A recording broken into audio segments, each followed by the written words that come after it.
Y'all keep an eye on the young'uns in the shop now. See, we've got a drip pan, and that's avgas. I don't even know if that is rated to hold avgas. It may be start leaking out the bottom any second.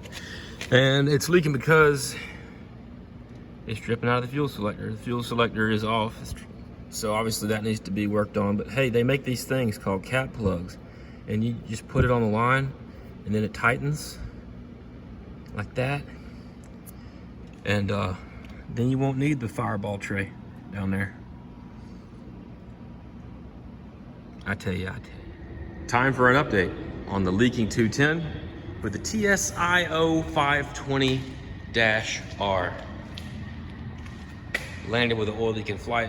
We haven't even really had time to clean it up. And at this point, we're gonna yank the engine. So we went ahead and pulled the through stud. Pay attention to which through stud this is. This is cylinder number 5.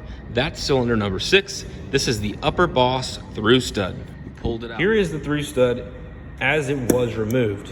We pulled it out of the engine this way. The 12-point nut was on the cylinder side, and the 6-point nut is the one you saw in the video that had the spacers behind it. There should not be an O-ring there, and there should be an O-ring there. That's a big red flag. So rather than scratching my head any further, I called Continental Tech Support, and we dug through some of these really old manuals, and he helped me figure some things out. The first thing the Continental Tech rep had me do was measure this through stud. This through stud is 10.75 or 10 3/4 long.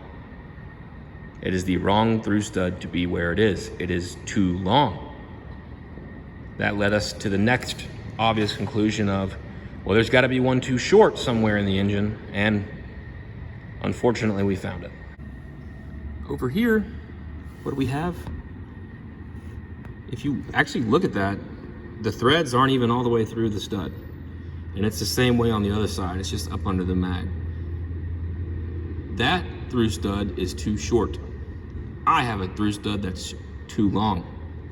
The next thing the Continental Tech service rep had me do, let's go ahead and remove one of the through stud hold downs that go in from the number 1 cylinder.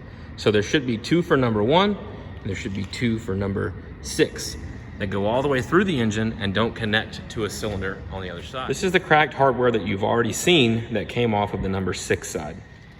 Here's a washer with identical cracks that came off the back of the engine on the number 1 side.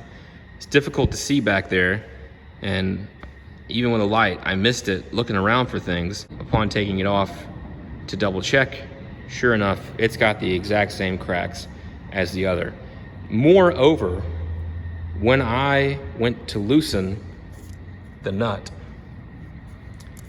I put a socket on it to make sure it was 3/4, and while I was there, I turned the socket with my fingers, and what came off? The nut. So the number 1 through stud had lost torque from this washer going into the case, cracking out, and it ate into the case a little bit worse than the other one. So let's go inside and try to figure out some of the things that went wrong, and I'll go through and share some of my thought processes on that. Okay guys, I'm gonna try to go through this really quickly. If you look up here, 7 and 8 is the hardware for the through stud that goes all the way to this side of number 6. And if you also pay attention, these parts are for a permamold case. And when you scroll down in the IPC, you'll notice that the -R column is empty because this hardware doesn't apply. But if you look up number 7, it's listed as a plain washer. But when you go to spruce, it tells you that it's 1/4 inch thick. Well, the washers that we found that are cracked are 1/4 inch thick. Okay, let's keep going inside the IPC. Here we have the Sandcast crankcase, which has a Type R variant. Here we have Type R, so we know in the right spot. On this one, the through stud hardware is actually listed down here, which is 8 and 9. 8 and 9 is the other through bolts for the number 1 hold down that don't attach to a cylinder on the other side. So part number 8 is listed as a washer, 538989. I already have it pulled up in spruce. The thickness on that washer is 0.16. And just because the thickness is different, the whole composition of the washer could be different as well, which explains why one cracked and one did not.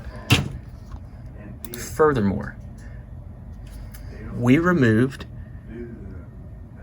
the cylinder hold down that goes to the number 6 upper boss. Notice that there's 8 total through studs, but one is different. Over here, these dash numbers are actually the measurements. This through stud measures 10.75, which means it's one of the 7 others on the engine. The one that should have been removed from this hole, the one I should have been taking out, is 9.81. So it's almost an inch too long to be where it is.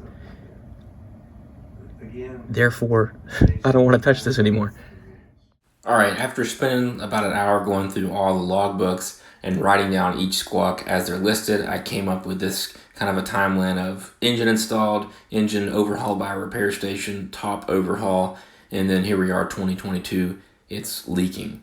So it's got roughly a 23-year period where there's no maintenance to the engine. It's kind of a big red flag. Chances are something happened to the engine and it was not done by someone who wanted to put it in the logbook. So you start off with your squawks. You got a leaking oil cooler gasket. Red flag, we can fix it, not a big deal. Leaking through stud. Red flag, we can fix it, not a big deal. Cracked hardware, you start to step back and think something's really wrong. Then you realize it's got a wrong through stud and you're like, oh crap. Then you realize the O-rings on this are installed incorrectly. That's a double O crap. Then you find more cracked hardware. Then you find a through stud with lost torque and you're like, oh, triple crap. And then you find a through stud that's between 2 cylinder hold downs with no thread protrusion. It's all poopy. It's poopy. So we're not gonna do it. It's gonna come off and get overhauled or get STC'd with another engine.